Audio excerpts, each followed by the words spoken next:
Bismillahirrahmanirrahim.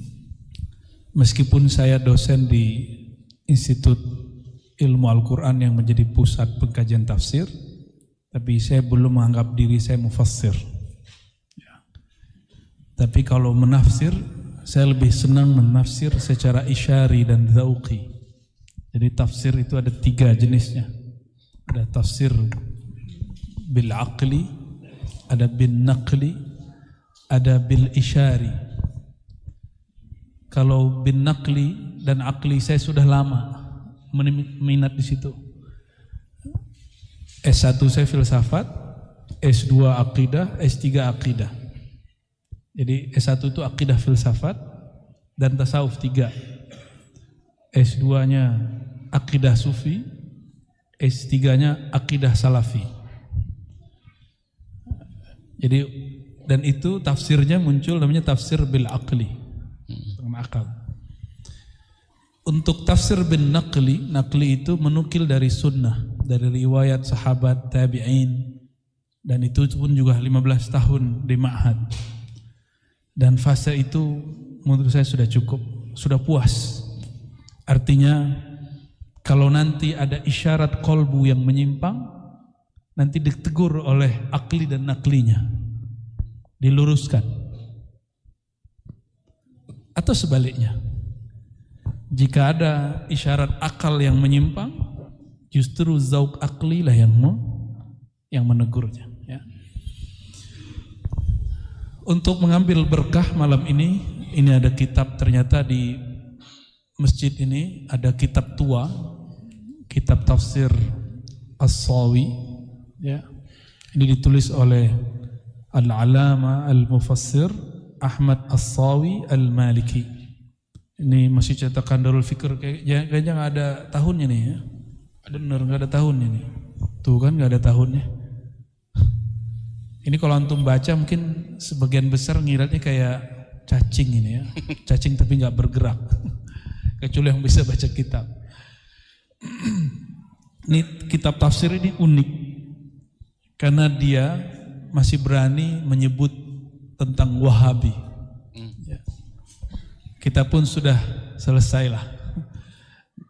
Makanya kalau teman-teman melihat kajian saya tentang Wahabi sebelum tahun 2020, itu memang pengennya nyerang mulu. Kalau sekarang udah gak ada minat nyerang. Terserah mau Wahabi serang saya, serang aja. Ya. Karena jangankan Wahabi Aswaja aja ada nyerang kita ya gak? Dulu emang saya kira kebenaran itu dengan jidal. Kita berdebat, kumpulkan dalil, menang-menangan. Tapi ternyata al-haq bukan begitu. Al-haq gak begitu.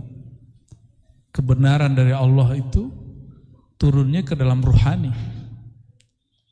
Buku akal pikiran ini hanya menerjemah. Maka kalau ada orang berdebat menang, itu belum tentu benar. Dan orang yang kalah berdebat belum tentu juga salah. Ya, dan sebaliknya. Ini bagi yang kenal saya S1 nggak percaya saya sekarang ngaji hikam, Pak.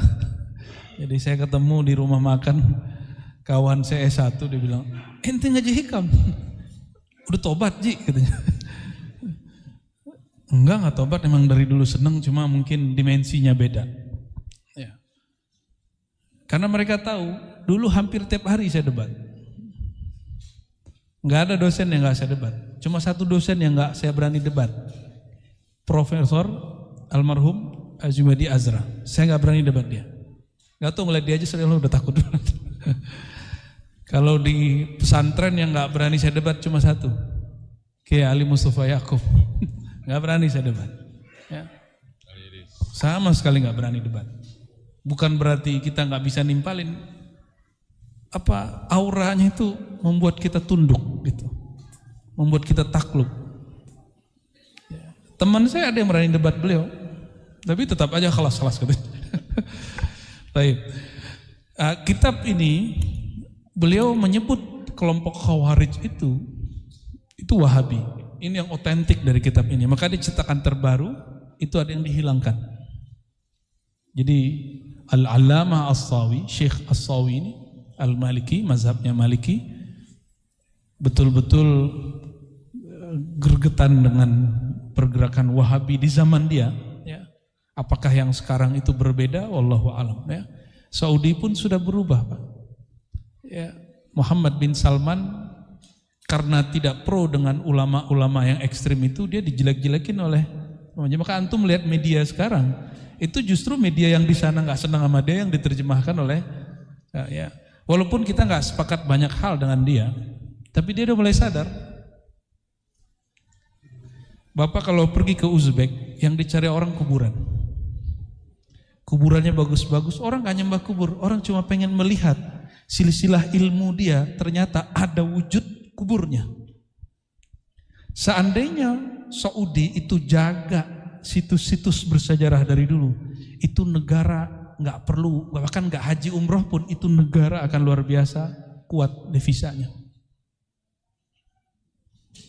Cuma mereka sudah ngancurin banyak, ya, sudah banyak menghancurin situs-situs bersejarah. Hatta tempat Nabi lahir pun sudah nggak jelas. Ya. Sekarang yang sisa cuma Ka'bah dan Raudhah. Nggak ada lagi. Baqi hancur, Ma'la hancur. Coba cek Ma'la 100 tahun lalu itu masih ada nisan dan ada dibuat pusara. Masih ada, Pak. Saya ziarah juga ke Sayyidina Abdullah bin Abbas di Taif, sama, dipager, dibiarin nggak jelas begitu. Nah, nampaknya sekarang MBS itu sudah mulai sadar, karena samping dia Uni Emirat Arab sudah maju. Mereka punya aset lebih gede kok nggak maju? Nah, itu karena menghancurkan masa lalu. Dan Muhammad bin Salman, kenapa dibenci? Karena dia sudah deklarasi. Wahabiyah itu adalah perang dingin Amerika dan Rusia, Uni Soviet zaman dulu. Jadi pemimpin mereka itu dia kan Perdana Menteri statusnya, putra mahkota dan Perdana Menteri. Sudah mengatakan itu. Terus kita yang di sini masih mengatakan bahwa Wahabiyah itu yang asli Salafi. Ketinggalan gitu ya. Tapi ala kulli hal, saya cuma berharap kepada antum semua, kita berbeda dengan Salafi, Wahabi bukan untuk benci. Beda-beda aja. Oh, mereka benci kita, itu urusan mereka. Kita nggak ada urusan membenci mereka. Oke? Ya.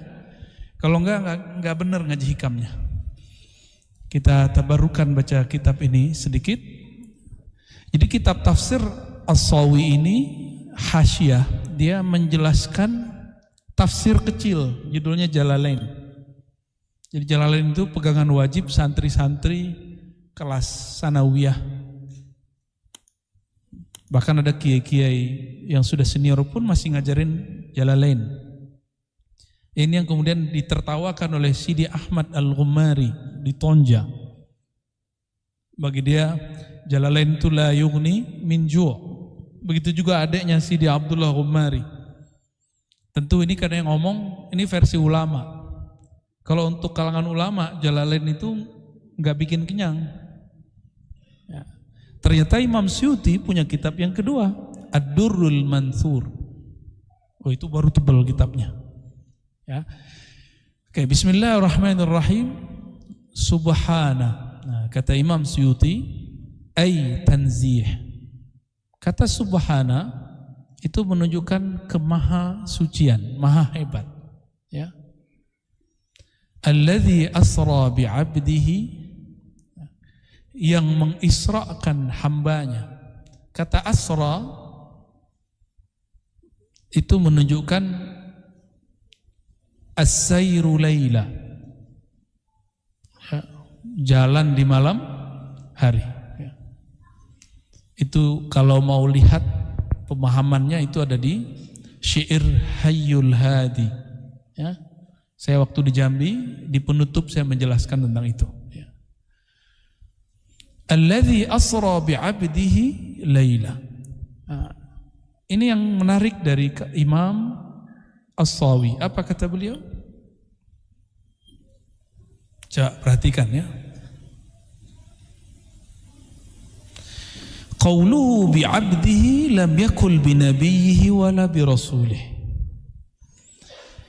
Perkataan Allah, maha hebat dia yang memperjalankan hambanya. Allah tidak mengatakan binabiyhi wala birasulihi. Bukan memperjalankan nabi, bukan memperjalankan rasul, tapi siapa yang diperjalankan? Hambanya. Apa maknanya? Ini yang menarik di kitab ini. Isyaratun ila anna wasfal ubudiyyah akhassul awsaf.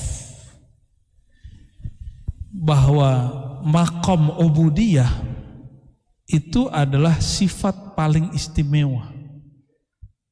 Karena tidak mungkin jabatan kenabian dan kerasulan itu melekat kecuali pada orang yang disebut abdun. Seandainya kerasulannya hilang, kehambaannya nggak hilang. Jadi abdun itu artinya apa? Hamba. Seandainya dia tidak lagi bertugas sebagai nabi, nabi yang masih hidup hari ini, Nabi Idris di langit keempat dengan tubuh buminya, kemudian Nabi Isa di langit kedua dan di bumi. Tapi ini riwayatnya ulama sufi sepakat, tapi ulama ahli hadis tidak sepakat. Ulama ahli hadis tahu hadisnya tapi meragukan wujudnya, yaitu Sayyidina Al-Khidir dan Sayyidina Ilyas, itu di bumi. Namun kalau ahli-ahli zikir, ahli-ahli rohani, mereka ketemu. Ya, apalagi di Mekah Madinah itu sering ketemu itu. Ya, apalagi antum naik ke Jabal Nur itu bisa ketemu tuh, salah satunya. Ya. Cuma kan sifatnya subjektif, sulit kemudian antum percaya kalau tidak mengalami. Karena dia subjektif. Subjektif itu personal, tergantung orang yang mengalami. Ya, maka jika ada orang yang mengingkari, ya nggak ada masalah juga sama kita. Dia nggak ngalamin. Ya. Ini yang menarik kata beliau ya. Akhassul awsaf wa ashrafuha, li'annahu idza sahhat nisbatul 'abdi li rabbih bihaitsu la yusyrik bihi fi ibadatihi lahu ahadan faqad faza wa sa'ida. Ya. Karena kesuksesan seorang hamba menjadi hamba itu cuma ketika dia sukses menjadi abdun. Ya. Dalam ungkapan Imam Ibn Arabi, abdun itu disebut wilayah, kewalian. Ibn Arabi ini dituduh oleh Ibn Taimiyah mengatakan wali lebih tinggi dari nabi.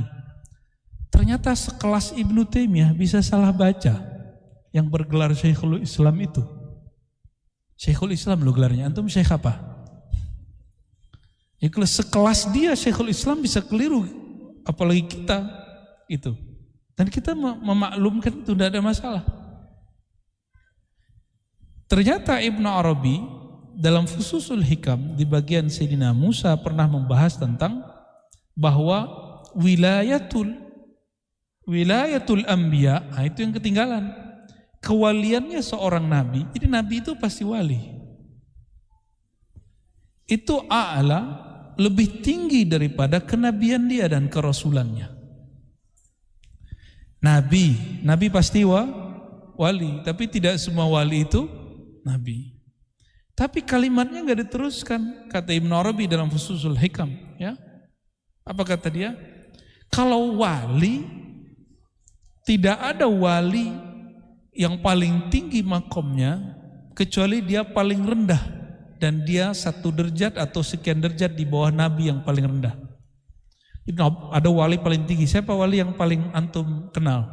Namanya Sidi Syekh Abdul Qadir Jilani Al-Qutub Ar-Rabbani. Itu beliau wali tertinggi, tetap saja jauh di bawah makom kenabian. Itu maksudnya. Ya, jadi al-walayah, kewalian itu alaqah khassah bainal abdi wa rabbih. Hubungan spesial antara sang hamba dengan Tuhan. Maka biasanya orang-orang yang kekasih-kekasih Allah itu namanya apa? Tapi kalau dia datang kepada Allah itu pakai nama kewalian. Nama kewalian itu pakai Asmaul Husna. Ada yang Abdus Sabur, berarti dia datang kepada Allah dengan bab kesabaran. Ada yang Abdul Razzaq, orang ini tambah rezeki, nggak pernah membuat dia terhalang memandang Allah Subhanahu Wa Taala. Ya, imam kita ya. Ya, namanya Abdul Razzaq, masya Allah. Panggilannya apa tadi? Ojak.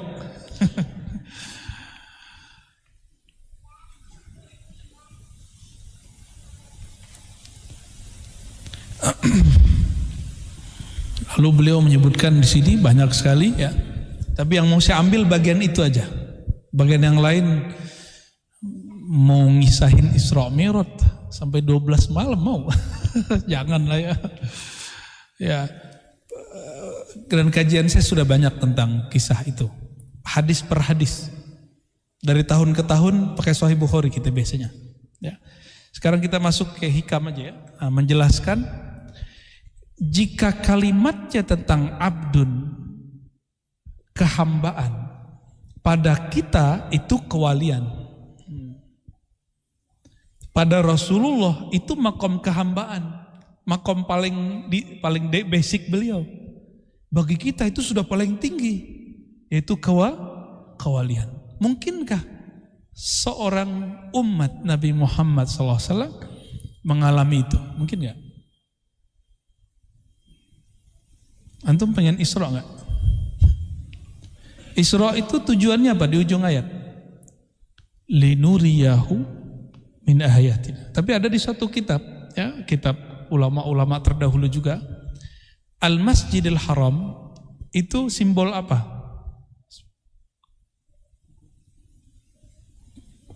Kiblat. Apalagi? Persatuan. Ini kayaknya politik ini. Ketahuan nih bacaannya nih ya. Nonton beritanya ya. Apalagi? Bagus Ustaz. Al-Masjidil Haram itu simbol apa? Kalau kita ke Masjidil Haram, haram itu maknanya apa? Suci, terlarang, artinya terlarang. Kalau ada disebut hutan terlarang, itu hutan suci maksudnya. Nggak boleh dipotong, nggak boleh diambil, nggak boleh dijamah. Ketika orang ihram di Al-Masjidil Haram, di tanah haram, ada pantangannya nggak? Boleh nggak musyrik masuk ke kota haram? Nggak boleh. Maka beberapa masyayikh kami mengatakan, minal Masjidil Haram itu adalah perjalanannya sahamba. Dia pertama kali adalah bab tauhid, karena Al-Masjidil Haram itu simbol tauhid. Jadi modal awal orang itu bisa menjadi hamba yang diisrakan Allah, dia harus kuat dulu. Ayyuharrim ma siwallah. Dia haramkan dirinya dari selain Allah Subhanahu wa taala. Ya. Wallahu alam, itu penafsiran beberapa masyayikh, bukan penafsiran saya. Ya. Ya. Ilal Masjidil Aqsa. Masjidil Aqsa yang kita sebut juga Baitul Maqdis, ternyata dulu hampir setiap nabi pernah ke masjid itu. Dan itu adalah reuni akbar. Para anbiya 124.000 berkumpul di sana dan semuanya menjadi makmum baginda Nabi Muhammad sallallahu alaihi wasallam. Ini sering saya berikan pertanyaan di jamaah kita dari bulan kemarin. Bagi antum masuk akal enggak? Orang yang hidup jadi imam, makmumnya yang udah meninggal. Gimana? Orang yang hidup siapa itu? Baginda Rasulullah SAW. Makmumnya paling yang berjasad yaitu 4 doang itu. Nabi Khidir, Nabi Isa, Nabi Ilyas, Nabi Idris. Selebihnya itu apakah Allah beri jasad lagi? Tidak ada riwayat yang menyebutkannya. Cuma disebutkan para anbiya mereka bermakmum kepada baginda Rasulullah SAW. Dalam akidah Islamiyah ada namanya qudrah iradah. Sanggupkah Allah memberi mereka tubuh? Sanggup. Maka supaya sah mereka menjadi umat Rasulullah, itu mereka dikasih tubuh harusnya. Gitu. Walaupun cuma sesaat. Saya mau tanya lagi, lebih mulia nabi atau malaikat? Bener nih, serius. Malaikat boleh nggak bertubuh, berjasad ya? Dia menyerupai. Jangan-jangan nih hadir nih ada yang bukan orang, orang-orangan maksudnya. Karena banyak sekali riwayat di zaman Bani Israel, ada orang keluar dari rumahnya ditemuin seseorang, ternyata orang itu malaikat. Nggak usah di hadis, itu hadis Bukhari Muslim. Di kisah Sayyidina Ibrahim, beliau didatangi 3 orang. Ya, masih ingat? Hal ataka hadithul mukarramun. Kan itu ya? Itu gimana? Malaikat menyerupai 3 orang laki-laki. Itu yang hombrang-hombrang jatuh cinta sama mereka. Yang 3 ini. Ketika dihidangkan makanan, Nabi Ibrahim gak sadar. Bayangkan, sekelas Nabi itu gak langsung bisa memahami kejadian siapa yang di hadapan dia. Apalagi cuma wali, apalagi cuma seorang seperti kita ini. Ya. Baru ketahuannya apa? Pas ngidangin domba. Nah, ini guyonannya para habaib. Inilah dalil awal makan kubuli. Ya enggak lah, dulu kan mana ada nasi di situ ya. Nasi itu kan dibawa oleh orang-orang India. Ya, sama orang Indonesia, Thailand di belakangan ya. Mungkin dulu apa gitu, wallahu a'lam. Yang penting dihidangkan daging domba. Ternyata mereka nggak mau makan. Di sana nggak mau makan baru merinding. Sayyidina Ibrahim, apa kata beliau? Kalian bukan orang ya, baru nyadar. Jadi itu saking hobinya Sayyidina Ibrahim ikramud dhuyuf. Maka siapa di antara antum yang kalau ada tamu selalu menghidangkan makanan, itu insya Allah bersama Sayyidina Ibrahim nanti. Insya Allah. Mau? Kalau bersama Nabi kelasnya VIP. Bukan VIP lagi ya. Jadi para anbiya ini yang dirahasiakan. Apakah mereka diberi tubuh? Tapi secara akidah Ahlussunnah, apakah Allah sanggup menjadikan mereka bertubuh? Ya jawabannya tadi, lebih mulia malaikat atau Nabi? Lebih mulia Nabi. Karena lebih mulia Nabi, mungkinkah Nabi bisa berjasad? Mungkin aja. Ya. Oh saya nggak pernah lihat ya, antum nggak pernah lihat bukan berarti nggak ada. Nggak pernah merasakan. Nyampe ya gimana mau ngerasain? Di kitab Hikam. Gimana? Karena kita bukan Nabi.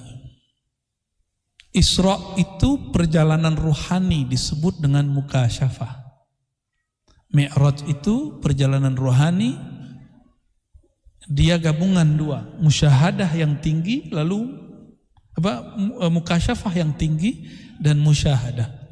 Mukasyafah itu yang disebutkan di ujung ayat, linuriyahu min ayatina innahu huwas sami'ul basir.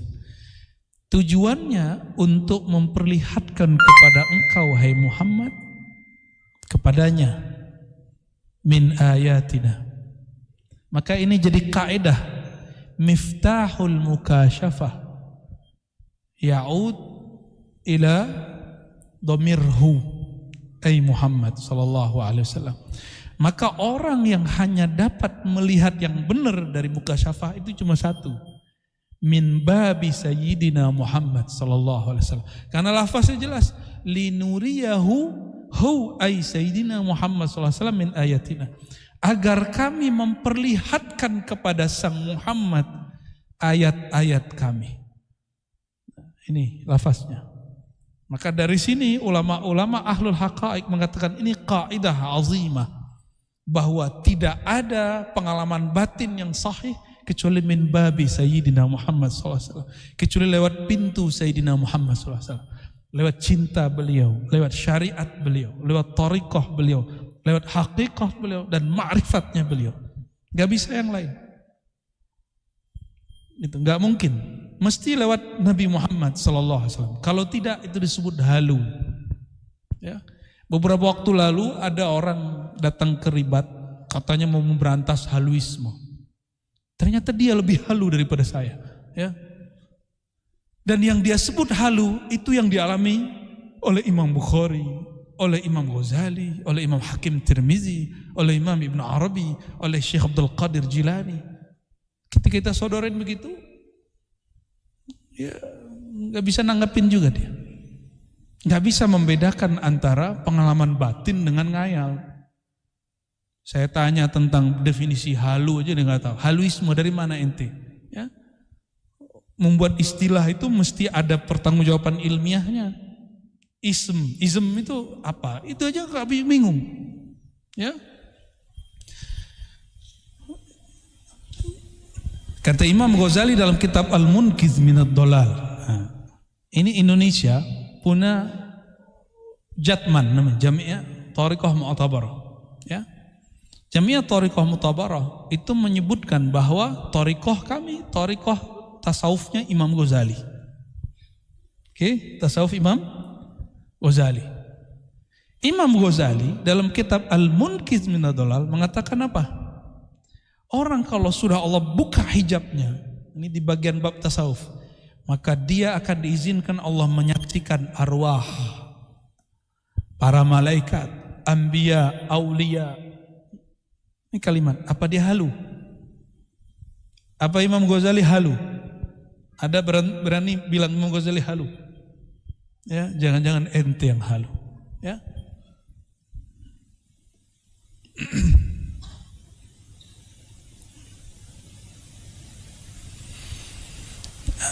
Jadi Isra itu boleh disebut mukasyafah, batin yang disingkap oleh Allah sehingga seorang hamba menyaksikan bukan lagi dengan basar, tapi menyaksikan dengan basirah. Apa beda basar dan basirah?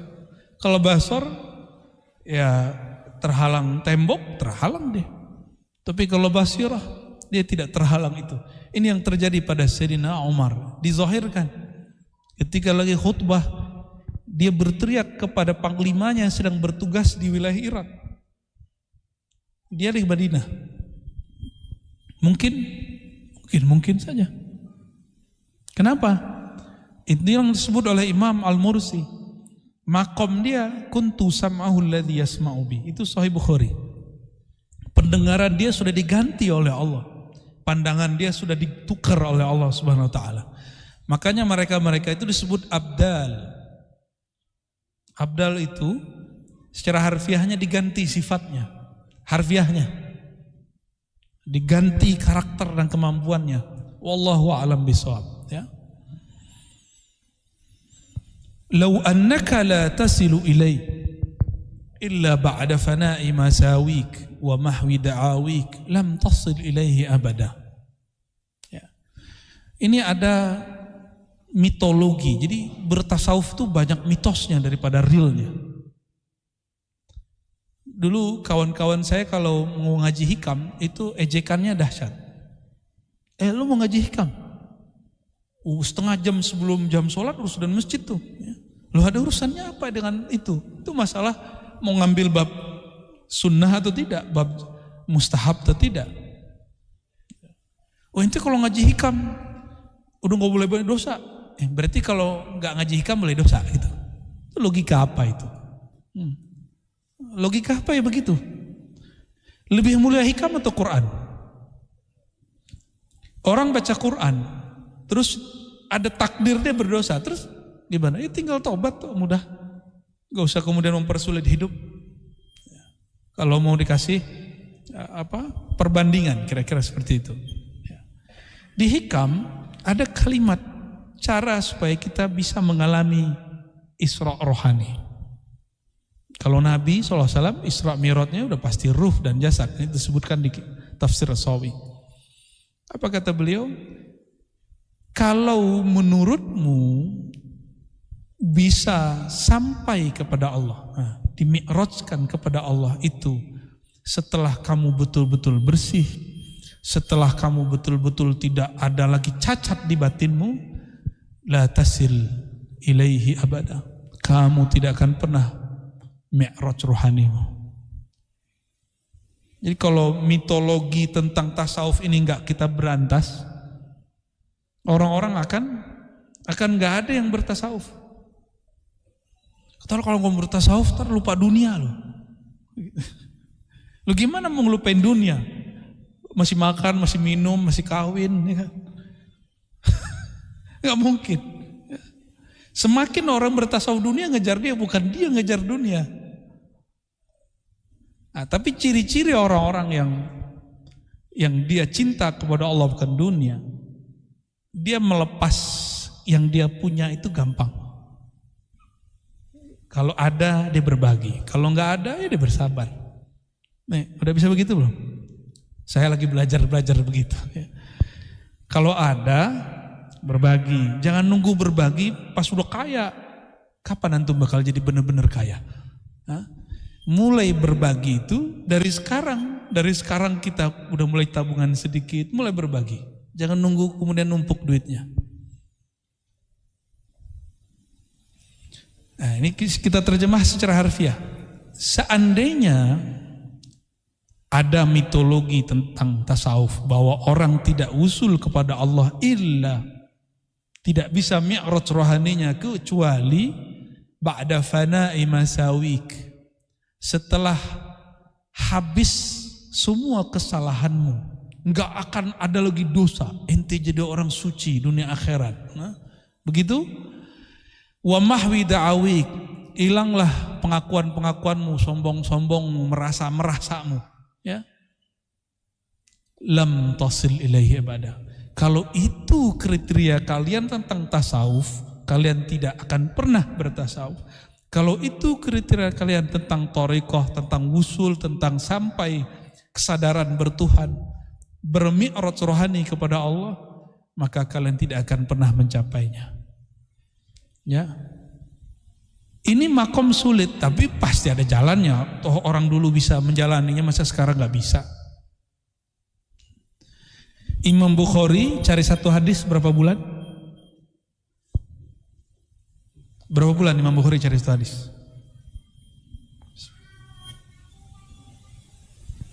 3 bulan tuh cepet. 6 bulan. Ada Imam Bukhari cari satu hadis, udah setahun baru ketemu orangnya. Itu Imam Bukhari. Maka menjadi ahli hadis dia bertahun-tahun. Sekarang antum coba cek Sahih Bukhari di Google, ketemu gak? Perlu berapa detik? Dulu 6 bulan, sekarang antum cuma 2 atau 3 detik, tergantung paketnya bagus dan handphonenya luar biasa. Berarti untuk mendapatkan apa yang didapat orang terdahulu, ini pakai analog sederhana, saya belum pakai dalil, belum pakai dalil nas, nakli, akli aja dulu. Antum bisa dengan cepat mendapatkan hadis yang dulu Imam Bukhari nyari hadis innamal amalu binniyat, dia berangkat dulu dari Uzbek ke Mekah. Antum bisa bayangkan 3-4 bulan. Gimana? Jika satu ilmu dahulu sekarang dapatnya sebentar, maka tenang aja, pengalaman rohani, ilmu-ilmu kerohanian juga begitu. Dulu sulit mencapainya, sekarang mudah mencapainya. Jadi ini bergerak barengan. Dan semua itu Allah sediakan untuk akhir zaman ini. Hadis sekarang gampang, ya. Saya nyari kitab sekarang tinggal telepon, besok datang kitabnya. Mau kita minta berapa dus, datang kitabnya. Kalau dulu enggak, kita jadi mahasiswa dulu aja sulit.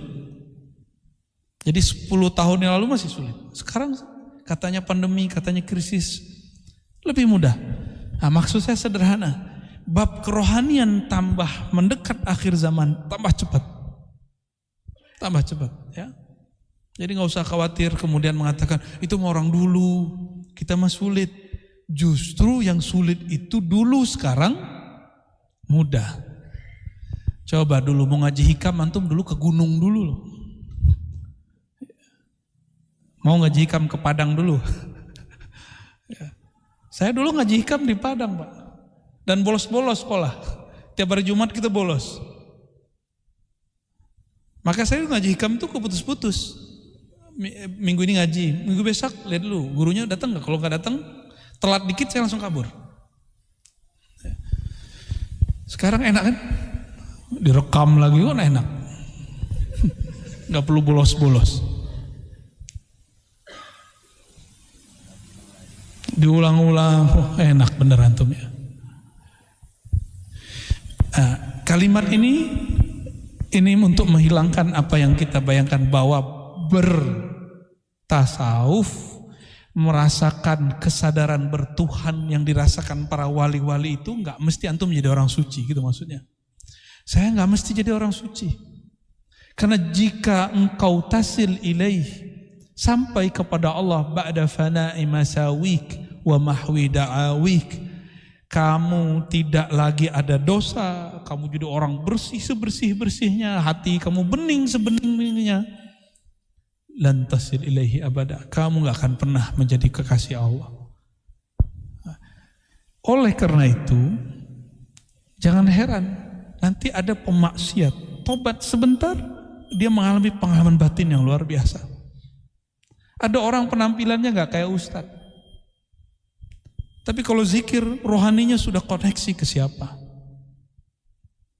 Antum kalau kurang percaya, baca kitab Imam Notoilah yang lain, judulnya Lataiful Minan. Saya sampai sekarang gak pernah bosan. Dulu punya kitabnya satu, tahqiq Syekh Abdul Halim, gak tahu hilang. Kita beli lagi, baca lagi, khatam lagi, gak pernah bosan. Karena di situ para masyayikh kalau lagi zikir kadang rohaninya ketemu, rohani siapa, ketemu Nabi siapa, itu biasa. Saya lihat kemarin ada video, ada seseorang tiba-tiba dipermalukan oleh satu jamaah, cuma karena dia mengatakan saya berguru kepada rohani ini, ke rohani itu. Lalu dibikin malu sama orang. Ini terjadi karena mereka tidak lagi membaca kitab-kitab turas. Ya, baca kitab Lataiful Minan cukup. Di situ Sayyidina Abul Hasan Syadzili mengatakan, guruku dulu Ibnu Masyis, sekarang guruku langsung Jibril, Mikail, katanya gitu. Antum kira-kira gimana tuh? Jibril, Mikail, Israfil, Warruh Al-Akbar. Aduh, kalimatnya ngeri kali Pak. Saya baca itu aja, ini gimana nih kitab ini? Apa Ibnu Taimiyah nggak takut dituduh sesat? Enggak, dia udah nggak takut. Dia nulis kitab itu karena tahu kebenarannya. Seandainya dia takut dicaci maki orang, dia gak akan tulis kitab itu. Berarti wali-wali dulu udah selesai. Terus kenapa kita mundur? Kalau mereka sudah maju, kenapa kita mundur? Kita maju terus. Jadi mau orang bilang, Ar-Razi, ente jangan bahas hikam, itu kajian berat. Sorry, Ibnu Taimiyah sudah buka, kenapa ente larang? Ya.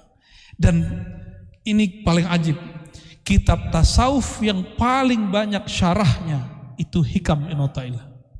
Dan hampir semua bahasa yang ada orang Islamnya. Bahasa Jawa ada Pak, disyarah oleh Syekh Soleh Darat. Pakai bahasa Jawa, utawi iku. Ya, saya juga nggak paham tuh. Kita ngerti baru lihat terjemahannya. Di Johor ada ulama nulis. Di Minangkabau ada, di Sulawesi ada, di Kalimantan ada. Ada yang sempurna selesai, ada nggak sempurna. Di India ada. Di Persia banyak, di Turki Masya Allah. Ada semua. Ini kitab paling viral sampai hari ini. Ya arifuhu al-wali wa ghairul wali. Wali gak wali kenal kitab itu. Baik. Clear ya? Jadi kalau belajar tasawuf gak mesti nunggu suci, oke? Ya. Jadi antum gak mesti jadi wali dulu baru ngaji hikam. Kebalik, ngaji hikam supaya jadi wali. Bukan jadi wali dulu baru ngaji hikam. Ya. Ada yang protes, ente kayak wali aja. Iya, saya wali anak saya. Ya, bener itu ya. Emang standar wali apa sih? Ala inna awliya Allah la khaufun alaihim wa la hum yahzanun. Lalu belakangnya bab syariat. Allazina amanu wa kanu yattaqun. Tapi yang paling inti di depan itu, sesungguhnya wali-wali Allah. Jadi kalau orang-orang kebanyakan melihatnya itu la khaufun alaihim wa lahum yahzanun. Itu buahnya Pak. Wali itu gak ada gundah gulana. Sedih manusiawi tapi tidak sampai putus asa. Dia ada rasa was-was tapi tapi tidak sampai membuat ragu bertuhan. Itu bedanya. Itu wali. Tapi kata kuncinya bukan di situ. Kata kuncinya di kata ala inna auliya Allah. Dalam bahasa Arab disebut mudhafun ilaih. Auliya Allah itu makom tertinggi di bawah makom Nabi. Ketika nama dia, gelar-gelar dia ditempelkan pada nama Allah, itulah makom tertinggi. Aulia Allah itu paling tinggi, nggak ada lagi dah. Di atasnya Nabi. Ngaji hikam itu bukan jadi wali dulu baru ngaji hikam. Wali mah nggak perlu kitab ini. Jujur saya pernah ketemu orang yang menurut saya dia wali. Bagi dia hikam cuma bagi pemula katanya. Ini yang ngomong seorang mursyid. Dari saya kecil tuh dia ngomong gitu, itu pemula. Wali, ada mursyid satu lagi dia bilang, oh enggak, itu pemula menurut dia. Kalau bagi saya, kata beliau, itu menengah. Nah, kalau yang kedua nih saya cerita aja, itu nama guru saya Abuya Al-Hasan Al-Basri. Dulu waktu saya masih umur 13 tahun ketika talaqi kepada beliau, beliau bilang, di atas hikam ini ada lagi kitab yang lebih tinggi. Dulu kita kira hikam yang lebih tinggi. Ternyata benar. Ini kolektornya ada Buya Zulasfi. Entah berapa dia punya kitab tasawuf. Aneh-aneh lagi judulnya. Tuh sampai sekarang waras-waras saja. Nggak ada gila. Wa ghatta, mana lagi kalimatnya? Walakin idza arada an yusilaka ilaihi satara wasfaka biwasfi. وغطى نعتك بنعته فوصلك إليه بما منه إليك لا بما منك إليه. Ini kita mungkin ada yang senang harfiah, kita terjemahkan harfiah. Walakin, tetapi jika dia hendak mengisrakan engkau, memi'radkan engkau, mewusulkan engkau, satara wasfaka biwasfi, maka sifat rendahanmu akan ditutup oleh Allah dengan sifat keindahannya. Karena Isra Mi'raj itu melihat ayat-ayat Allah yang indah, maka matanya harus diperindah dulu. Harus diberi kacamata yang bagus. Karena matahari sanggup nggak lihat? Nggak sanggup lihat. Kenapa? Silau. Kalau pakai mata ini nggak sanggup, kita harus pakai kacamata hitam. Kalau ada orang menyaksikan alam lain hanya dengan mata ini, dia pasti buta. Nggak sanggup mata ini. Ya. Apalagi mata ini maksiat tiap malam, maksiat tiap hari. Ya. Nggak mau maksiat, iklannya maksiat. Sekarang tuh maksiatnya dianterin orang. Kadang-kadang kita yang anterin sendiri, mesen-mesen sendiri. Gak ada orang yang bersih dari maksiat, gak bisa udah. Wa ghatta na'taka bina'ti. Allah kemudian akan tutup sifat burukmu dengan sifat baiknya. Kalau matahari terbit, bintang kelihatan gak? Paham maksudnya? Kalau cahaya nurullah terbit, maka semua kegelapan di batin akan hilang. Itu maksudnya. Ini kita malam hari butuh lampu banyak. Coba siang hari butuh lampu gak? Cukup satu cahaya matahari. Dan semakin banyak manusia, mataharinya perlu nambah gak? Satu aja mataharinya. Karena matahari gak pernah butuh kita. Kita yang butuh matahari. Fawasalaka ilaihi bima minhu ilaik. Maka Allah mengundang kamu. Nah, Isra Mi'raj itu kan Allah mengundang. Maka lafaznya bukan sara, tapi asra. Dia yang mengundang Rasulullah SAW di malam hari untuk datang kepadanya. Nah, fawasalaka ilaihi bima minhu ilaik. Allah akan beri undangan itu kepadamu sehingga engkau sampai kepadanya. engkau bisa mi'raj rohanimu kepadanya? Karena anugerahnya mutlak, bukan bima minka ilaih, bukan karena amal baikmu, bukan karena sucimu. Oleh karenanya normalnya orang kalau mau ditalkin itu wiridan 7-40 hari baru kuat kolbunya talkin. Tapi orang-orang tertentu ketemu semalam, ketemu sejenak dan guru sudah boleh ditalkin. Tapi itu nadir.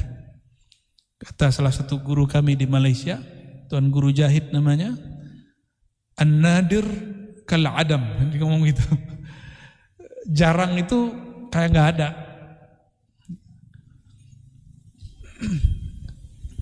Dulu guru dari guru-guru kami itu pendiri salah pesantrennya Buya Zul Asfi ini, namanya Syekh Sulaiman Ar-Rasuli. Beliau lama ngaji di Mekah. Syekh Sulaiman Ar-Rasuli ini dikabarkan oleh orang-orang Thariqah Naqsyabandiyah di tempat kami, saya punya sanad Quran kepada Syekh namanya Muhammad Arsyad bin Abdurrahman. Tapi dia seorang mursyid. Syekh Muhammad Arsyad ini punya murid dan muridnya punya murid. Itulah guru saya. Murid dari murid dia.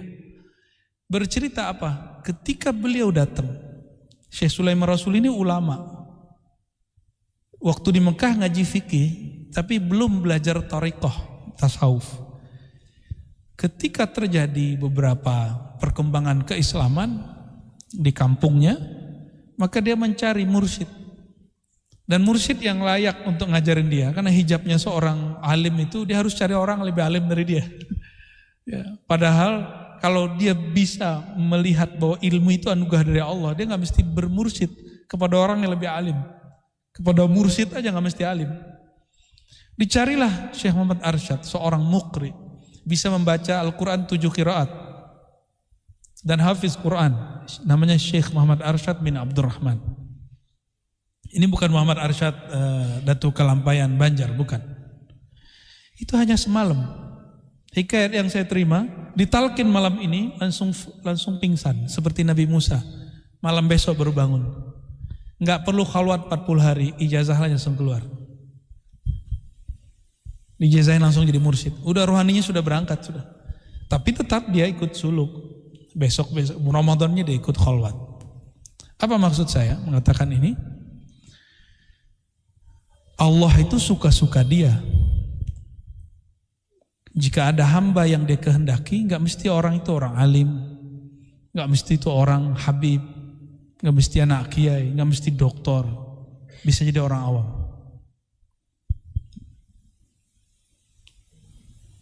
Orang yang mati masuk kubur itu ruhnya masih ada gak?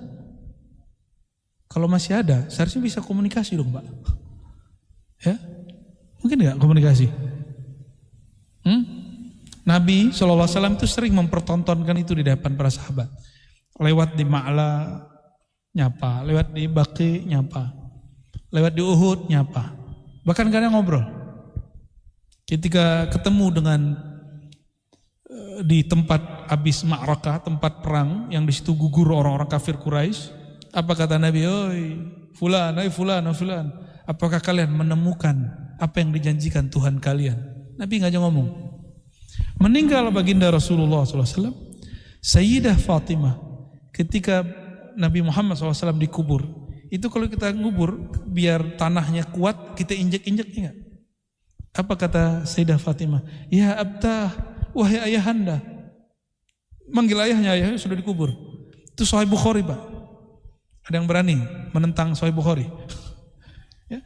Memanggil orang dikubur, ya abtah, wahai ayahanda, ya abati, kan maknanya begitu.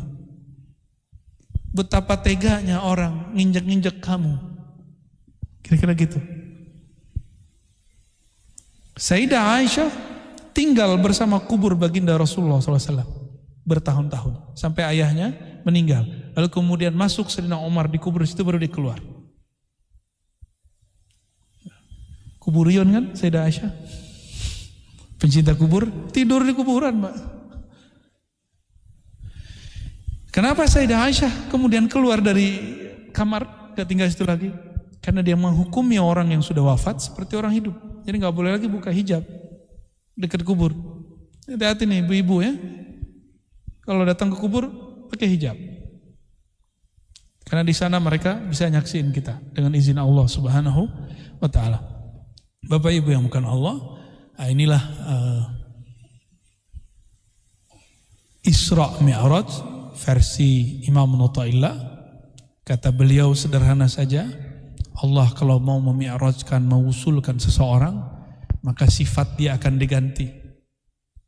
Ya, kalau mau diganti, diapain? Ini yang disimbolkan di dalam hadis Imam Bukhari, baginda Rasulullah SAW dibedah dadanya. Jadi kata beliau, ketika aku di rumah Ummu Hani, tiba-tiba Sayyidina Jibril dan Mikail datang, lalu membedah dadaku dan mengeluarkan jantung. Di waktu kecil ada 2 noda hitam dibersihkan. Setelah dewasa udah gak ada. Cermin bersih digosok lagi, tambah terang. Nah itulah rahasianya. Qalbu Rasulullah itu sudah bersih. Dibersihkan lagi. Akhirnya nurun ala nur, cahaya di atas cahaya. Nah, itulah maksudnya. Kalau yang di hadis itu simbol, karena itu alam antara tidur dan jaga. Baru beliau SAW menjaga. Artinya apa? Bapak Ibu yang bukan Allah, apabila seseorang akan Allah undang untuk hadir di hadiratnya, ya, fi al-hadrah al-hilahiyah, maka Allah akan membersihkan sifat-sifat orang itu. Sesaat itu aja. Setelah itu mungkin dia kembali lagi ke sisi manusiawinya, mungkin dia kotor lagi, tapi dia tidak akan pernah lupa dengan pengalaman itu. Inilah yang dikatakan oleh Imam Abdul Qadir Jilani. Apa kata beliau dalam Al-Fathur Rabbani, ketika seorang hamba, jadi maksudnya dirinya sendiri, berzikir duduk dalam khalwatnya, meninggalkan sisi basyariahnya, maka Allah datang mengenalkan diri kepadanya. Ana Rabbuka. Allah berkalam kepada Syekh Abdul Qadir, wahai Abdul Qadir, akulah Rabbmu. Ini yang sisi yang cerita benarnya. Kalau cerita yang jeleknya itu yang mengatakan semenjak hari ini semua yang haram halal bagimu. Ini bukan yang itu. Bukan yang itu. Ini cerita yang benarnya. Kita kan taunya selama ini cuma kisah itu. Akhirnya kita nggak pernah percaya kalau ada orang mengalami ana rabbuka, kata Allah kepada dirinya. Padahal itu terjadi pada Imam siapa? Syekh Abdul Qadir Jilani. Beliau nabi atau bukan? Kalau beliau bukan nabi, berarti beliau seorang hamba Allah min ummati Sayyidina Muhammad SAW. Maka mungkinkah umat hari ini bisa mengikuti jejak beliau? Sanggupkah Allah memperkenalkan dirinya seperti dia memperkenalkan dirinya kepada Syekh Abdul Qadir Jilani? Mungkin gak? Mungkin. Jadi itu bukan bab khusus buat beliau.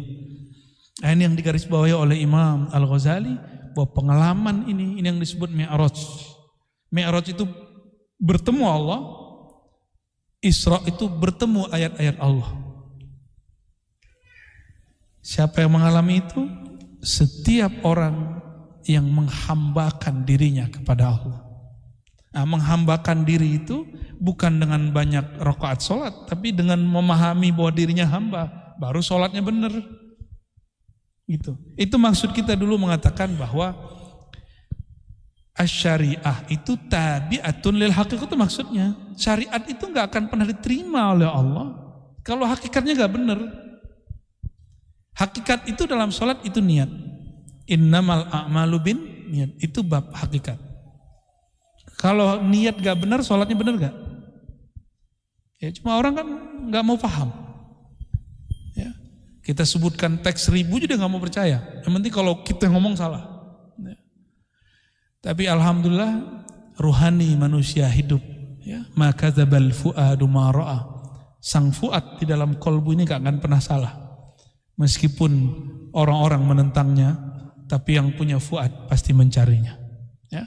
Semoga fuad kolbu kita ini Allah terangi dan Allah izinkan menyantap rohaninya. Amin amin rabbal alamin. Sebelumnya salah satu guru kami, mohon didoakan juga, tadi ada Kiai Aliafi ya, mursyid kami juga, namanya Syekh Khatib Ilyas An-Naqsyabandi As-Sammani, dan juga ada guru yang sedang sakit, Syekh Tuanku Muda Sawir ya. Yang pertama umurnya 101 wafat. Kalau yang kedua sekarang umurnya 80-an, tapi memimpin zawiyah tarekat, surau tarekat dari umur 20. Dan setiap malam, hampir setiap malam beliau kalau zikir nggak kurang dari 5.000 setiap malam.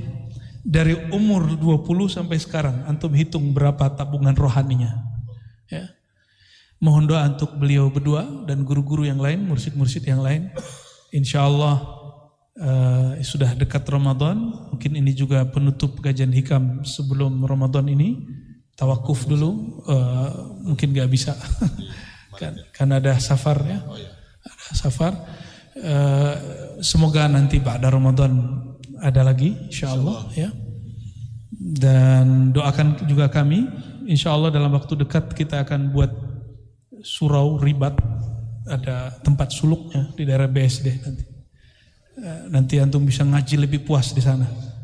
Sekarang kalau di ribat masih terbatas, kan sekarang yang ngajar Buya Zul Asfi dan beberapa ustadz, 70 orang sudah sumpek, AC-nya udah gak kuat. Semoga nanti bisa kuat. Nah, untuk semua ini 2 kali Fatihah. Pertama untuk guru kami Allah yarham Syekh Khatib Ilyas An-Naqsyabandi, dan yang kedua yang sedang sakit Syekh Tuanku Muda Sawir An-Naqsyabandi As-Sammani. Al-Fatihah. Bismillahirrahmanirrahim. Dan untuk semua hajat kita, yaitu ingin wusul kepada Allah, ingin rohani ini mendapat kesadaran kepada Allah, dan untuk hajat-hajat duniawi dan ukhrawi, mari kita bacakan surah Al-Fatihah. Bismillahirrahmanirrahim. Ya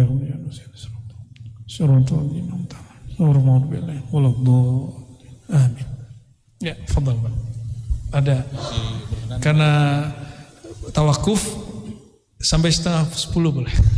Baik, kalau masih ada pertanyaan-pertanyaan, Kak Buya ada berikan kesempatan kepada Bapak Ibu yang ingin bertanya, angkat tangan aja, sebutkan namanya nanti.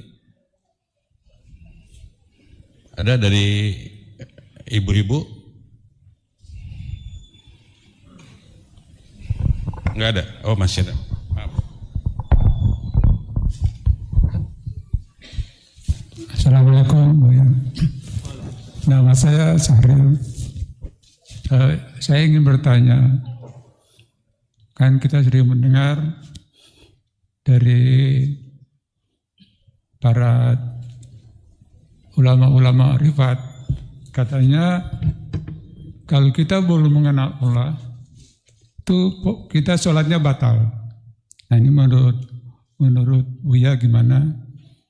Yang kedua, ada juga yang punya pendapat, kenapa Nabi Musa itu berdoa kepada Allah, berarti dia belum mengenal Tuhan gitu. Nah, itu kira-kira penjelasan Buya.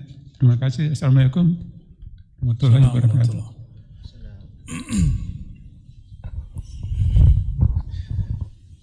Diterima dan sah itu lain, Pak.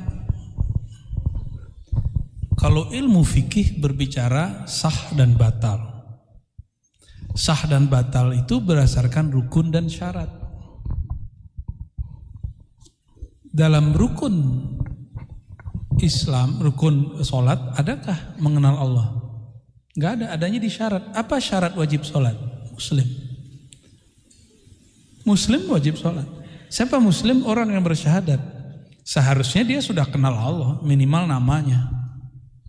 Ya, minimal apa? Mengenal Allah itu ada kelasnya. Paling rendah itu mengenal nama. Yang kedua mengenal af'al, perbuatan. Yang ketiga mengenal sifat. Baru puncaknya mengenal zat. Itu mengenal yang mana? Kita kenal nama Allah cukup. Udah Muslim sudah. Kalau kenal nama Allah, karena nama tidak berpisah dari yang punya nama, pasti dia nggak akan syirik. Kalau sudah tidak syirik baru disebut mukmin. Ya. Tapi kalau kamalus sholat, kesempurnaan sholat, betul mengenal Allah. Mengenal Allah itu hakikat. Sholat itu syariat, menjalankannya namanya thariqat. Beda nggak? Jadi sholat itu tujuannya apa? Menghambakan diri kepada Allah karena kita sudah kenal. Contoh gampangnya gini Pak, Bapak udah nggak kerja kan, udah pensiun kan?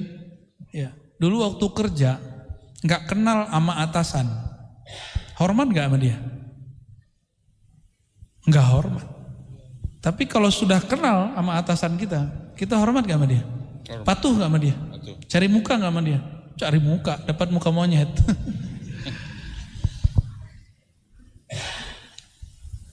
Kalau orang kenal kepada Allah, maka dia patuh kepada Allah. Sholat itu kepatuhan. Kalau ada orang sholat belum patuh, berarti dia sedang latihan sholat. Kita ini sekarang sedang latihan sholat. Bapak itu belum betul-betul sholat. Serius. Aqimis sholata lidzikri. Baru benar ini. Dirikan sholat, hakikatnya sholat untuk mengenalku, mengingatku, zikri. Mungkin gak mengingat yang gak dikenal kan gak mungkin. Maka sholat, zikir itu wajib, itu pasangannya. Kalau sholat tidak ada zikir, maka secara ilmu hakikat tidak diterima, bukan batal. Jadi kadang-kadang istilah fikih dibawa ke akidah, istilah akidah dibawa ke bab tasawuf, nggak nyambung. Ya. Orang yang ingkar kajian-kajian kita itu rata-rata dia ambigu, dia talfik, campur-campur istilah. Udah jelas kitab tasawuf dibacanya ala akidah, udah jelas bab akidah dibacanya ala fikih, udah jelas bab hakikat dibacanya versi fikih. Batal tidak batal itu bab fikih, jangan salah bab, jangan salah istilah.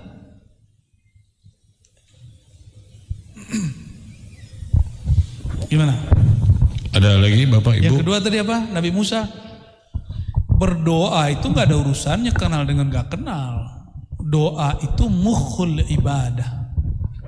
Doa itu inti dari kenal. Apa arti doa Pak? Doa itu bahasa Arab artinya apa? Minta itu bahasa modus itu. Minta itu bahasa Arabnya tolab. Kalau doa artinya apa? Memanggil, menyeru. Doa itu menyeru. Kalau saya mau panggil, hoi, siapa yang ngelihat saya? Kan nggak ada orang mau lihat. Di sono saya lihat ada namanya orang yang Abdullah, saya panggil, Abdullah, baru dia. Maka berdoa itu justru aslul ma'rifah. Orang ketika berdoa itu tanda ada asal ma'rifah dalam dirinya, dia kenal kepada yang dia seru. Maka doa itu memanggil, qul ud'ullaha aw ud'ur rahman.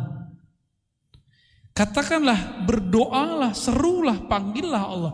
Jadi doa itu, tolong terjemahannya dibenerin, bukan meminta saja. Doa itu memanggil, menyeru, bermanja-manja. Ya. Saya ini orangnya tegar Pak, tapi kalau saya sakit, ada orang yang saya sayang, ibu, istri, atau saudara, itu saya bermanja-manja, aduh tolong saya, gitu. Seneng, pengen dapat perhatian.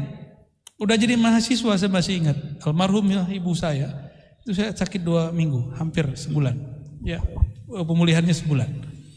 Itu tiap malam udah mahasiswa. Enggak mau ibu saya pindah dari samping saya. Itu kan kayak baby tuh. Orang udah mahasiswa. Kalau sakit masih pengen memaknya. Kalau enggak ada manggil. Memanggil di saat butuh itu luar biasa.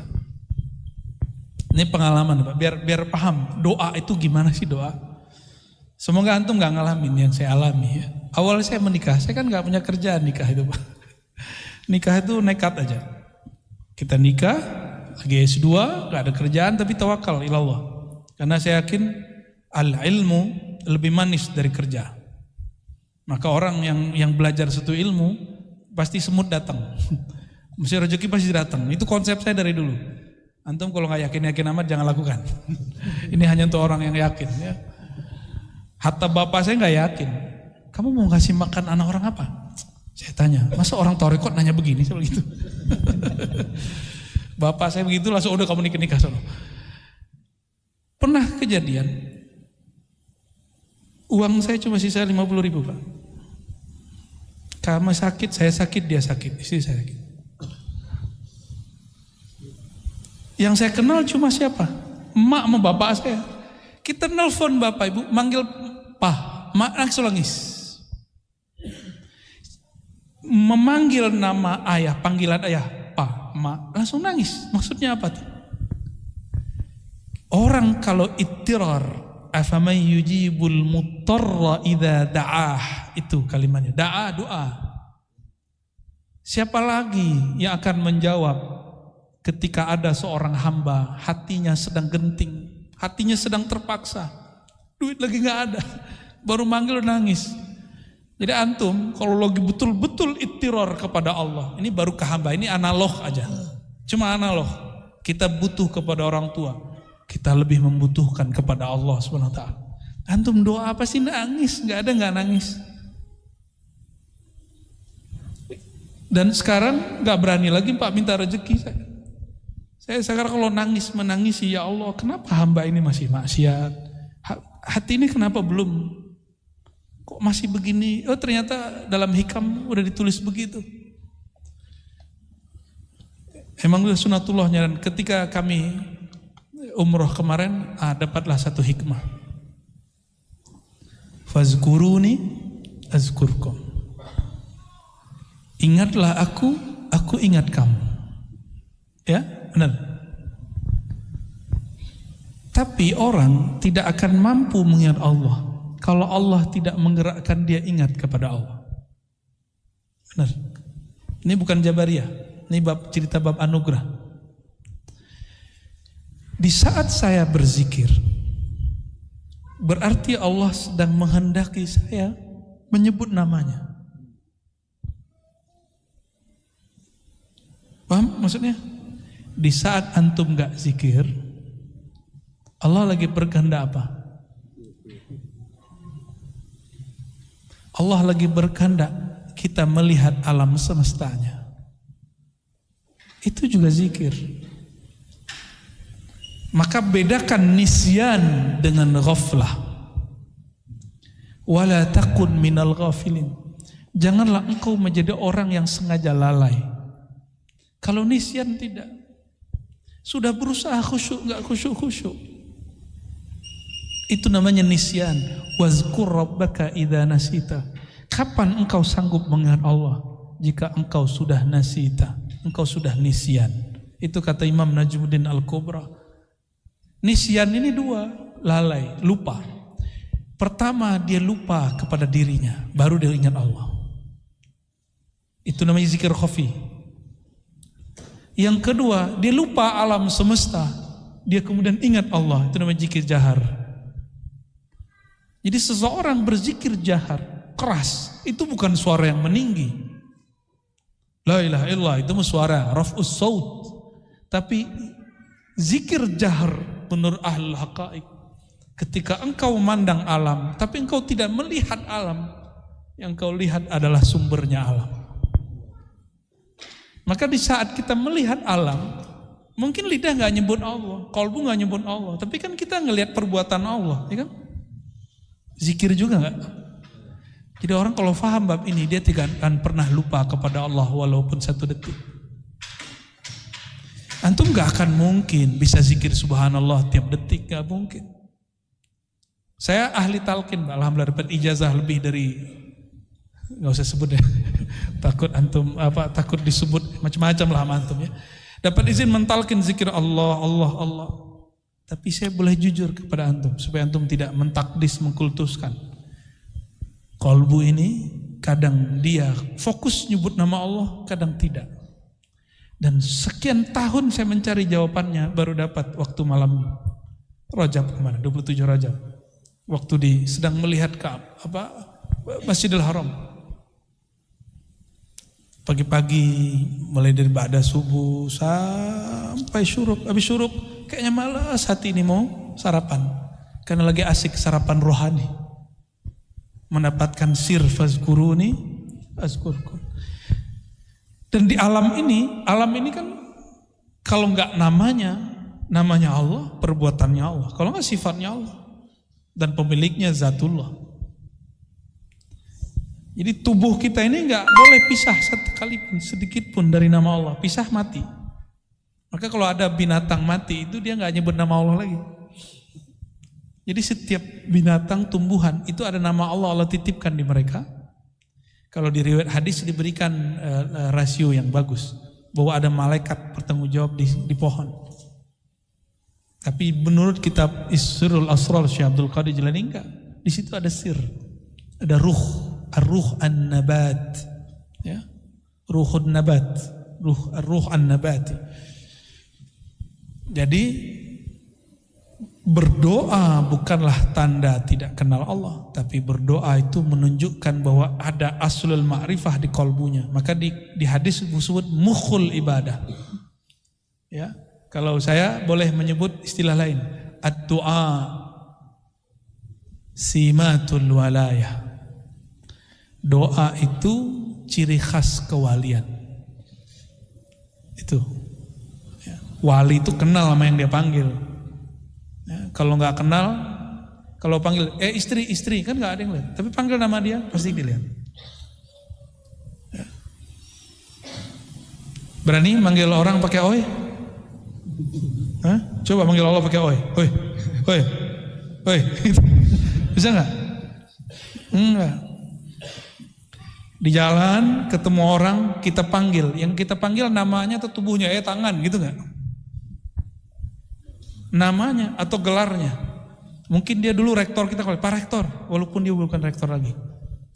Jadi yang dipanggil apa? Nama dan gelar. Ya, Pak DKM. Oke, barangkali itu ya. Jadi tolong diluruskan Pak, ngaji ma'rifat tuh harus hati-hati, ngaji hakikat. Karena ya, banyak orang tergelincir di situ. Kita berdoa semoga Allah menjaga kita semua. Gimana? Masih lanjut? Ya. Marrah wahidah. Fadhal. Assalamualaikum warahmatullahi wabarakatuh. Assalamualaikum warahmatullahi wabarakatuh. Saya baca dalam kitab karangan Syekh Imam An-Nawawi. Dalam kitab itu dijelaskan dalam Banten. Syekh. Maaf. Di situ ada materi yang menjelaskan tingkat keunggulan makhluk. Di antaranya dijelaskan oleh Syekh Ahmad Marzuki. Jadi tingkatan ini para nabi dan rasul lebih unggul daripada malaikat. Yang lebih unggul daripada nabi dan rasul adalah Nabi Muhammad. Setelah Nabi Muhammad adalah Nabi Ibrahim, Nabi Musa, Nabi Isa, Nabi Nuh. Nah, pertanyaannya Bu ya, kenapa setelah Nabi Muhammad itu Nabi Ibrahim dan nabi-nabi yang lain? Sedangkan kita tahu bahwa nabi itu banyak. Kenapa Nabi Muhammad baru Nabi Ibrahim? Sekian. Assalamualaikum warahmatullahi wabarakatuh. Assalamualaikum warahmatullahi wabarakatuh. Sayyidina Ibrahim itu sebutannya Abu Tauhid. Abu Tauhid. Apa arti Abu Tauhid? Abul Muwahhidin, bapaknya ahli tauhid. Dan tidak ada nabi dari Bani Israel, dari Bani Ismail, orang-orang Arab, bahkan dari jalur Siti Kontura yang jadi orang Asia Timur, Asia Tenggara seperti kita, kecuali keturunan beliau. Kecuali keturunan beliau. Jadi insya Allah wali-wali Allah yang ada di negeri kita itu keturunan Siti Kontura. Insya Allah. Kita nggak bisa mastiin juga. Ya. Tapi di hadisnya begitu. Bahwa Siti Kontura adalah istri Sayyidina Ibrahim yang melahirkan orang-orang Asia Timur dan Tenggara. Wajahnya ya kayak kita-kita ini. Jadi bukan kita dari Cina atau Cina dari kita. Karena secara DNA kita lebih tua daripada DNA orang Cina. Lebih tua 10.000 tahun dari orang Yunan. Itu penelitian terakhir dan itu paling valid. Ya, paling valid. Jadi bukan orang Cina itu kampung kita, bukan. Ya, mungkin mereka yang dari kita. Wallahu a'lam bis-shawab, ya. Satu lagi kali Ibu ya, dari ibu-ibu nih biar adil. Maaf. Nah, belum selesai. Sedikit lagi. Jadi Bu, ntar ya. kalimat yang ditulis oleh beliau Syekh An-Nawawi Al-Bantani mengenai kenapa Nabi Ibrahim yang ada, jadi paling tinggi Nabi Muhammad SAW, di bawahnya Nabi Ibrahim, karena semua Nabi ajaran tauhidnya dari beliau. Tapi Nabi Ibrahim nurnya dari siapa? Ya. Jadi nurnya ini dijelaskan di kitab Sirrul Asrar dan juga di kitab Syifa. Nur itu setelah Allah ciptakan, Allah masukkan ke Nabi Adam, berpindah ke Nabi. Kita tidak percaya reinkarnasi, Pak. Tapi di luar sana ada orang-orang beragama lain menyebut itu reinkarnasi. Ya. Nurnya pindah ke Nabi Nuh, karena mereka nyebut itu reinkarnasi. Bagi saya bukan. Itu bukan reinkarnasi. Itu hanya Allah yang tahu istilahnya apa. Kita nggak usah istilahkan, ya. Tapi saya ketemu beberapa guru belakangan dan dia menyebut dengan istilah tawarus atau tanazul. Turun. Nurnya turun. Dan nur itu tidak akan berhenti sampai kiamat. Karena kalau berhenti kiamat. Makanya al-ulama warasatul anbiya. Nur itu masih berkembang sampai hari ini. Semoga kita yang hadir malam ini dapat percikannya. Amin ya rabbal alamin, ya. Jadi tidak mesti orang yang lebih tua, lebih awal, lebih mulia. Ini dalilnya Nabi Muhammad SAW lebih mulia dari Nabi Adam, lebih mulia dari Nabi Nuh, Nabi Ibrahim, pada dia belakangan. Maka bapak-bapak yang lebih tua secara biologis dari saya apresiasi masih mau ngaji sama anak muda. Barakallahu fikum. Ya. Silakan. Assalamualaikum Bu ya. Saya mau menceritakan pribadi saya. Ketika paman saya mau meninggal, itu saya mendapatkan amalan. Nah, ketika beliau meninggal dunia, saya menyebut nama beliau aja sampai nangis-nangis. Sampai saat ini pun saya tidak bisa melupakan beliau. Padahal saya tuh tidak dekat dengan beliau ya, almarhum itu. Nah, bagaimana untuk amalan itu? Karena ketika saya memakai amalan itu, ibadah saya menurut saya lebih baik, maksudnya lebih mendekatkan diri dengan Allah. Amalannya apa? Seperti istighfar, Al-Fatihah sama Al-Ikhlas itu sebelum. Kalau untuk tidurnya seperti sunahnya Rasulullah, pada Sayyidah Fatimah untuk diajarnya. Zikir Fatimah. Itu aja. Ya, untuk sampai saat ini setelah dia setahun, saya masih tetap mengingat beliau sampai benar-benar menangis ketika mengingat dia. Itu aja sih. Terima kasih ya Bu ya, mohon arahannya. Assalamualaikum warahmatullahi wabarakatuh. Jika mengingat beliau agak berat, ingat kita aja ya. Ingat kajian malam ini. Tapi saya tambahkan, setiap kali mau wirid, perbaharui la ilaha illallah. Jaddidu imanakum biqauli la ilaha. Maka kita lengkapi dengan syahadat. Jadi setiap kali mau beramal, mau sholat, syahadat dulu. Mau sholawat, mau baca Quran, syahadat dulu. Kenapa? Dalam hadis Nabi disebutkan, ya, badiru bil a'mali fitanan. Segeralah kamu beramal soleh. Kenapa? Nanti ada masa yumsi, ya, ar-rajul mu'minan wa yusbihu kafiran. Pagi dia mukmin, sore dia kafir. Ini bukan kafir khuruj minal millah murtad, tapi kafir hakikat. Atau kalau bahasa Imam Nawawi Dimashqi, itu kufur nikmat. Yang bahaya itu kufur mun'im, pemberi nikmat. Nah, itu batal akidahnya. Kalau kufur nikmat masih bisa diselamatkan. Jadi kita nggak tahu apakah dalam perjalanan bekerja ada yang terlepas di kolbu ini. Maka setiap kali beramal syahadat. Insya Allah setelah itu akan amal. Apa yang kurang dari ibu? Tidak memfatihai beliau. Jadi mulai malam ini kalau mau beramal, ya fatihain beliau dulu, baru baca wiridnya. Insya Allah kalaupun nanti nangisnya akan bisa diatasi dengan fatihah. Karena fatihah itu berangkat meninggalkan makhluk menuju khalik. Itu isi fatihah. Iyyaka na'budu, itu sudah hilang semua udah. Jadi kalau ada orang masih galau dengan makhluk, itu baca Al-Fatihah dan banyak-banyak baca iyyaka na'budu aja, langsung hilang itu. Obatnya ada di Fatihah. Jadi beliau sebenarnya sudah kasih wirid obat itu Fatihah. Cuma mungkin ada beberapa guru itu nggak enak. Kamu baca Fatihah buat saya, itu nggak enak. Ya nggak sopan aja. Tapi murid harus tahu diri. Fatihain gurunya, nggak mesti nunggu dia mati. Ya. Banyak yang nanya, loh kan masih hidup, kok kirim Fatihah? Memang kirim Fatihah untuk orang mati. Kita kirim Fatihah kan buat ruhnya, supaya kekayaan rohaninya melimpah kepada kita. Kalau tubuhnya nggak perlu kita Fatihain, ya dia udah menjatah sendiri sama Allah. Jadi Fatihahnya kita itu li faidir rahmah, supaya rahmat Allah yang ada dalam diri orang itu mengalir kepada kita. Itu rahasia Fatihah.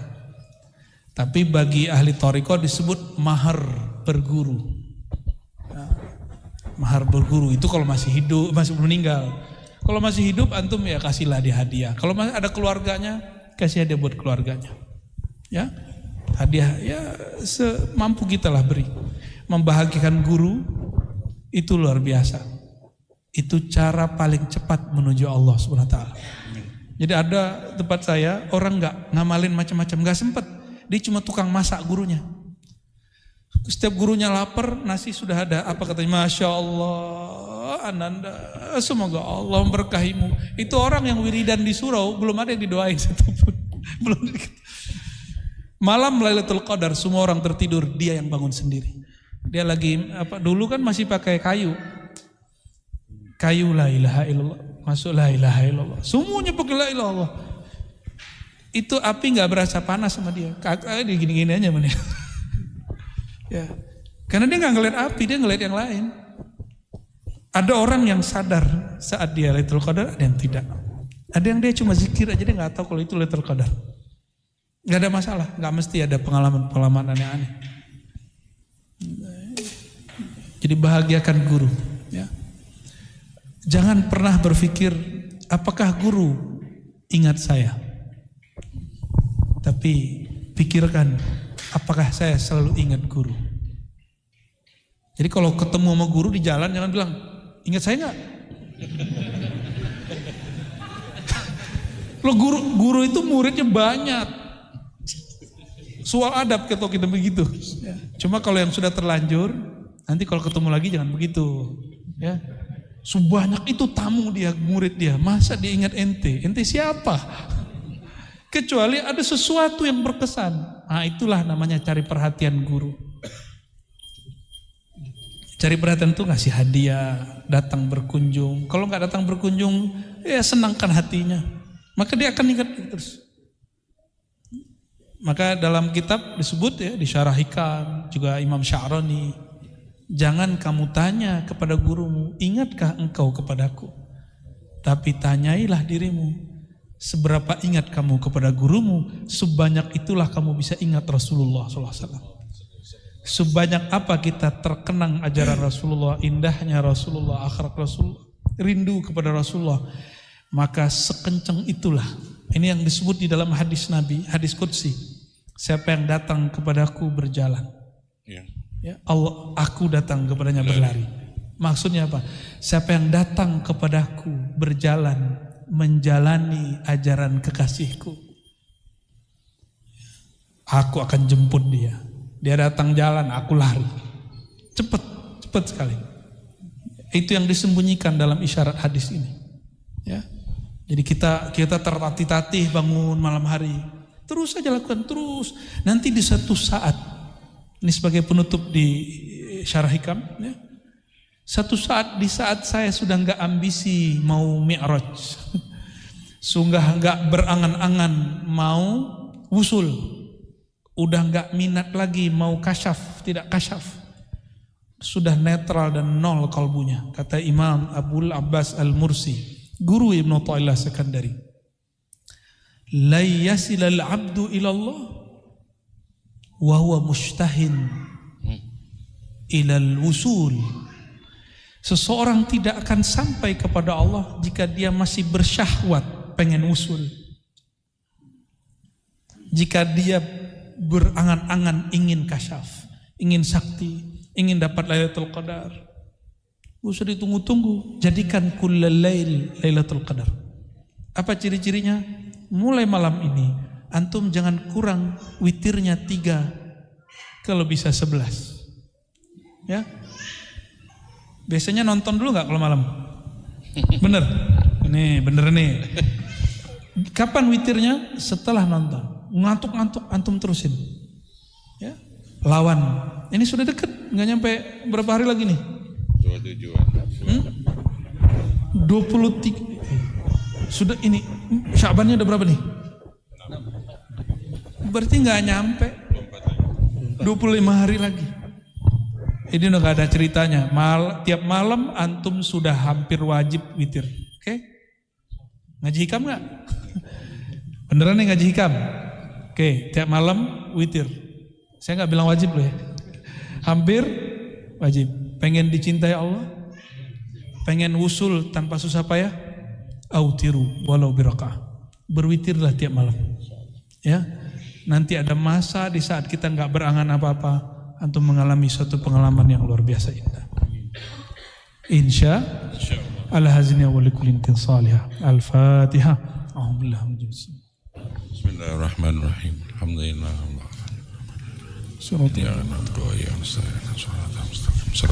Allahumma ya Rahman ya Rahim ya Karim ya man asra bi'abdihi layla. Amin.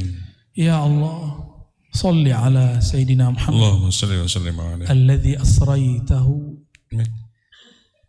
من المسجد الحرام إلى المسجد الأقصى. Amin. Ya Allah, sampaikanlah salam kami kepada hamba Engkau, kekasih Engkau, Amin. Nabi kami, Rasul kami, Amin. sumber dari nur alam semesta kami, Amin. Nabi Muhammad sallallahu alaihi wasallam. Sampaikan juga ya Allah cinta kami, rindu kami. Kami tidak bertanya ya Allah apakah kami ada di dalam hati baginda Rasulullah. Amin. Tapi kami selalu menanyakan diri kami ya Allah, kapan hati ini selalu ada baginda Rasulullah. Amin. Allahumma a'inna ala dzikrika wa syukrika wa husni ibadatik. Amin. Maka bantulah kami ya Allah untuk banyak bersolawat mengenang Nabi Engkau. Amin. Sehingga kami mudah mengingat Engkau. Amin. Sehingga kami mudah mensyukuri Engkau. Amin. Sehingga kami mudah menyempurnakan kebudihan kami kepada Engkau. Allahumma ya muqallibal qulub, Amin. ya musarrifal qulub, Amin. sabbit qulubana ala dinika wa ta'atik. Amin. Ya Allah, jika kami perhatikan kalbu ini ya Allah, hari ini kami ngaji, malam ini kami berdoa beristighfar, tapi setelah pulang kami maksiat kembali, hati kami kotor lagi ya Allah. Jika mengandalkan kesucian hati, kebeningan hati ya Allah, kapan kami akan merasakan kerinduan kepada Engkau ya Allah? Amin. Kapan kami akan sampai kepada keridhaan Engkau ya Allah? Maka falaula minnatun minka ya Mannan ya Hannan. Amin. Kalau bukanlah karena anugerah dari Engkau ya Allah, kami tidak akan merasakan kehadiran Engkau dalam diri kami ya Allah. Farzuqna ya Rabbana al-hudur wal-yaqaza wal-fana wal-baqa biminnatik wa bini'matik. Maka dengan nikmat dan anugerah kemurahan Engkau juga ya Allah, bikaramika ya karim, Amin. bi'ataika ya mu'ti, Amin. dengan kemurahan Engkau yang tak bersyarat ya Allah. Meskipun kami masih durhaka ya Allah, jemputlah rohani kami untuk merasakan kerinduan itu kepada Engkau. merasakan hadir Engkau dalam ibadah kami. Amin ya Allah. Allahumma ya Allah. Qulubuna muzlimah. Kalbu kami ya Allah penuh gelap.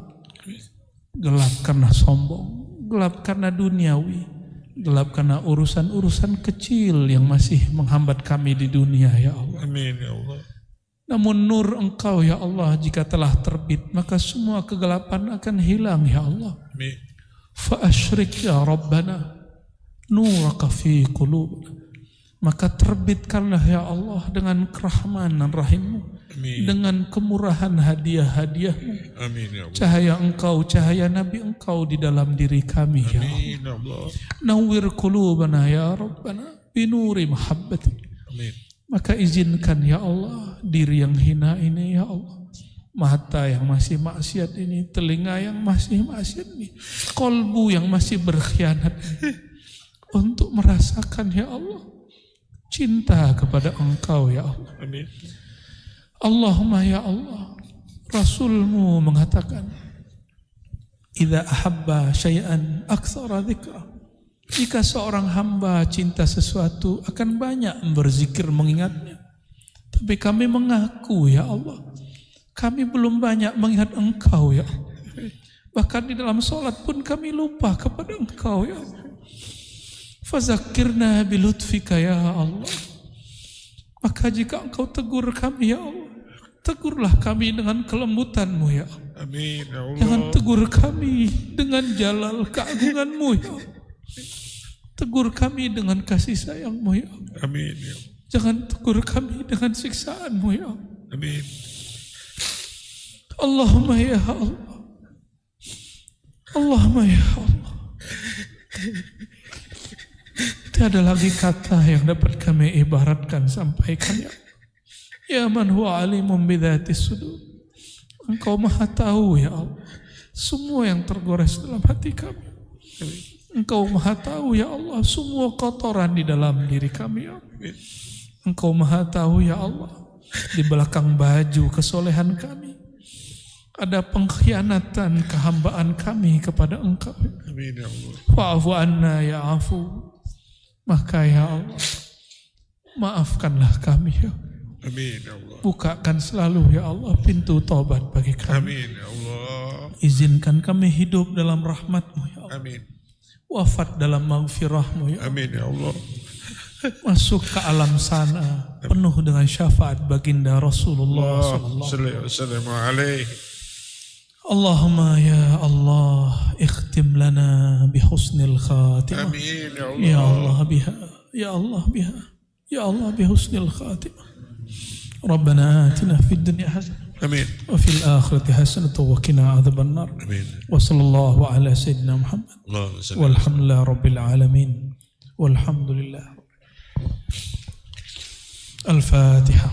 A'udzu billahi minasyaitonir rajim. Bismillahirrahmanirrahim.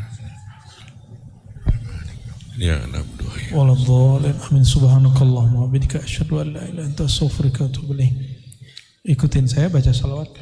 Sallallahu rabbuna ala nuril mubin Ahmad al-Mustafa sayyidil mursalin wa ala